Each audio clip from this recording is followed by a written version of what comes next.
Eu gostaria de continuar, e aí gostaria de reenfatizar que nós não podemos desprender cada um dos temas propostos, cada uma dessas sessões de 15, 20 minutos, da totalidade daquilo que vem sendo exposto. Nós não estamos dentro de uma proposta de apresentação de temas numa linearidade. Nós estamos propondo um tema dentro da circularidade e tudo que nós estamos propondo está composto desse círculo. Nós sempre vamos voltar a ele.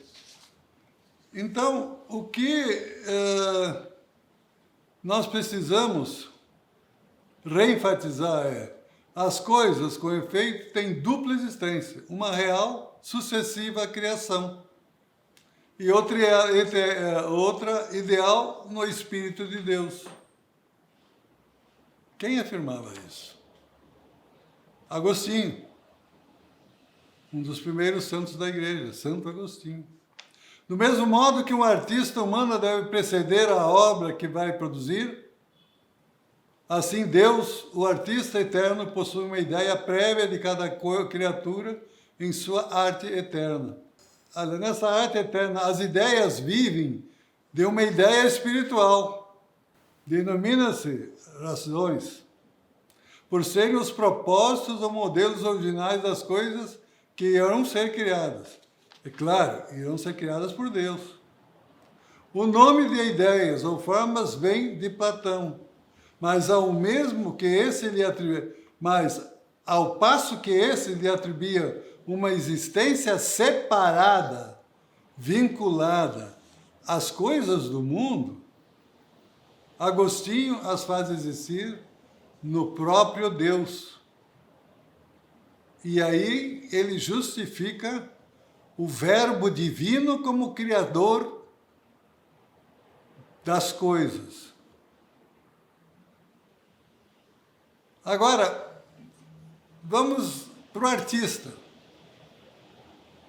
O artista, ele vai montar uma figura para passar para a tela e vai moldando essa figura, na moldura, a partir da sua visão, vamos dizer, meta-empírica.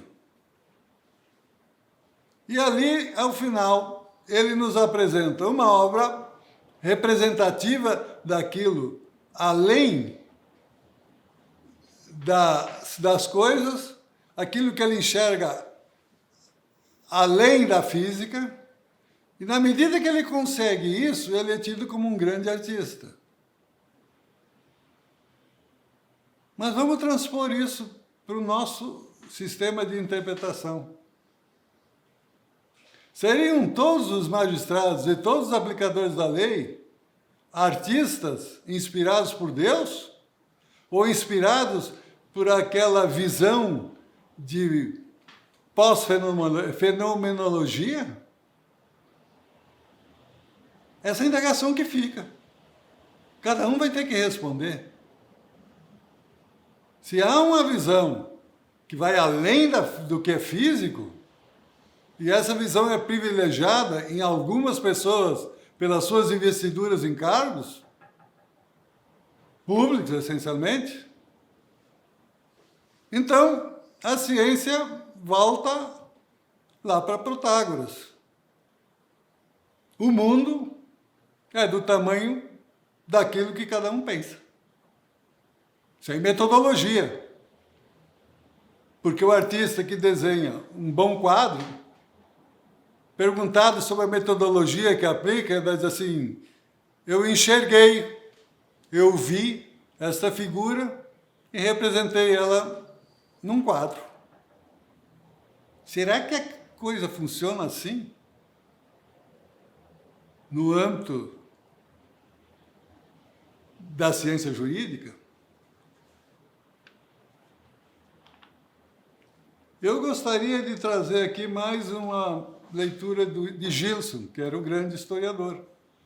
Ora, a resposta do racionalismo cartesiano é a mesma de Santo Agostinho, de São Boaventura, de Duns Scotus. como todos os pensadores da Idade Média.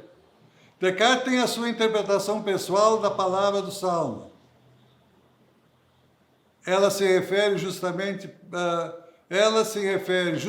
para situar a luz divina na origem de toda a ideia do infinito. Essa ideia da qual não encontramos nem em nós, nem em outro lugar, em nenhum outro exemplo. Então, eu estou sendo cansativo nessa questão. Nós temos que, no mínimo, pensar e reexaminar essa questão cartesiana. Transferida de Deus, de um Deus, para um sujeito transcendental por Kant. Kant é herdeiro dessa mesma metodologia, dessas mesmas afirmativas que foram postas como base em mais de 3 ou 4 séculos na Idade Média. Será que nós não conseguimos pensar cientificamente um pouco diferente dessa ideia da Idade Média? Que é uma ideia posta exatamente para manter o domínio da escolástica cristã e também da escolástica muçulmana? Então, quando se olha uma definição de um processo e diz isso é medieval, estamos falando de coisas absurdas? Claro que nós temos uma grande maioria das decisões conformadas dentro de bases científicas. Mas, essencialmente, no direito tributário, nós não evoluímos muito. Nós já passamos aqui diversos exemplos, em que uma fotografia de um guindaste revela que aquele guindaste não é mais guindaste. Só porque ele tem uma aparência visual diferente, ele passa a ser caminhão. Apesar dos laudos de constatação das individualidades. Então, o grande problema da hermenêutica jurídica é exatamente superar estas formas que foram propostas e que hoje estão nas nossas mentes. As coisas mesmas. Então, eu gostaria de voltar aqui para uma questão da neurociência. Damásio, Antônio Damásio, um português que faz seus estudos numa universidade nos Estados Unidos. Ele diz assim: em outras palavras, corpo, cérebro e mente são manifestações de um organismo vivo. Embora seja possível dissecar esses 3 aspectos de um organismo sob o microscópio da biologia, a verdade é que eles são inseparáveis durante o funcionamento normal do organismo. Isso quer dizer o seguinte: o corpo, ele é um organismo inteiro e o pensamento que sai da consciência de cada corpo está vinculado aos sentimentos que historicamente aquele corpo sofreu ou teve. Podemos tentar trazer Heidegger. Ele diz: o sujeito toma o mundo a desvendar como um objeto e o representa por via de conceitos genéricos, que se desprendem da realidade. Damásio, com base na constatação científica, estruturada e admitida pela neurociência, afirma: o mesmo não sucede com as questões relativas à mente, o cérebro e ao corpo, em relação às quais o erro de Descartes continua a prevalecer. Então, o que nós simplesmente temos que buscar encerrar nessa nossa conversa sobre essa questão? Nós temos que trocar de metodologia e por isso nós estamos propondo, daqui para frente, uma metodologia diferente. Essa metodologia que parte de cada fenômeno para se conseguir trazer para a hermenêutica uma interpretação materialmente posta a partir da realidade das coisas.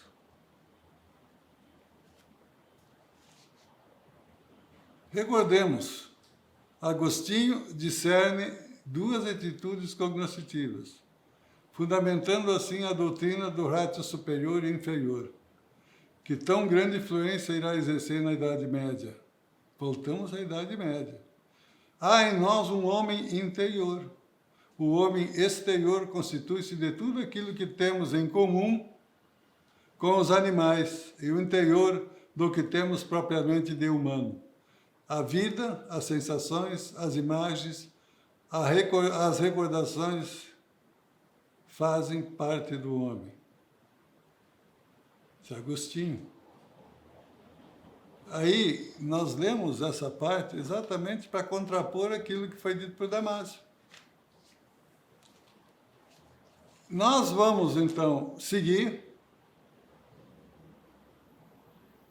afirmando ou trazendo aquilo que Lonergan fala.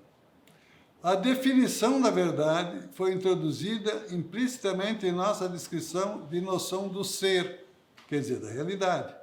O ser foi identificado como o que existe para ser conhecido por meio da apreensão inteligente e da afirmação racional. Mas única afirmação racional é a afirmação verdadeira. Assim, ser o que é conhecido verdadeiramente, assim, ser é o que é conhecido verdadeiramente. Inversamente, o conhecer é verdadeiro pela sua relação com a coisa, com o ser. A verdade é uma relação do conhecer com a realidade. Então, a verdade é uma relação do conhecer com a realidade. Nós precisamos, então, buscar essa conjugação, essa forma de verificar. Eu sei que esse tema é complicado, essencialmente porque nós temos dentro de nós uma ideia da simplificação das coisas. Eu já sei o que é. Mas o que eu levei em conta para dizer, ou para referir essa expressão? Quando se olha uma determinada coisa, cada um escolhe 4 ou 5 qualidades vistas e a partir dali faz a sua conclusão.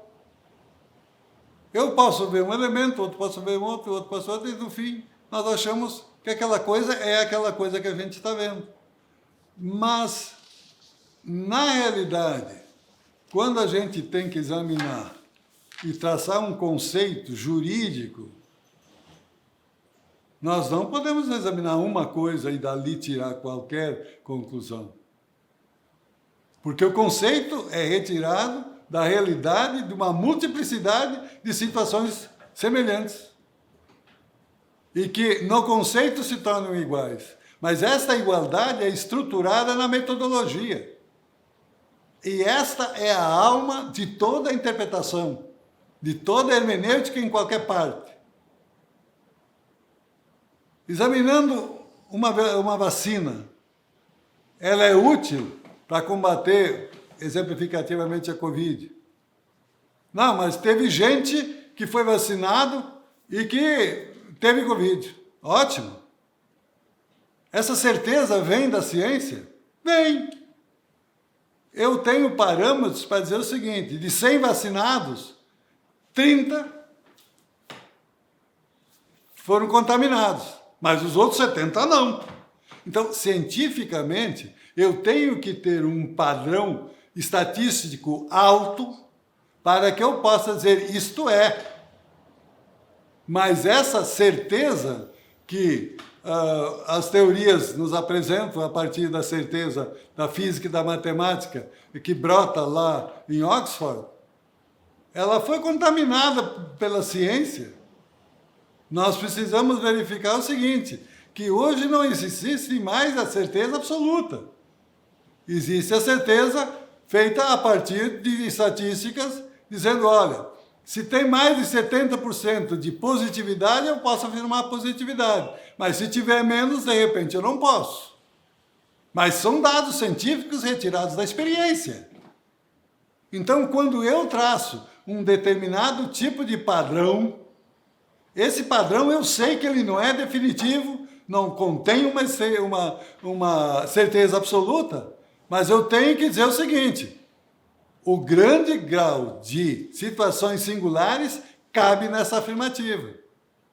As outras são as diferenças que se buscam a partir das situações da realidade que acontecem. Por isso eu estou dizendo, quando se busca agora na fenomenologia uma certeza, ela não é absoluta, mas ela é muito mais, tem um grau muito mais elevado do que daquelas situações tiradas de uma mera ideia prioristicamente afirmada.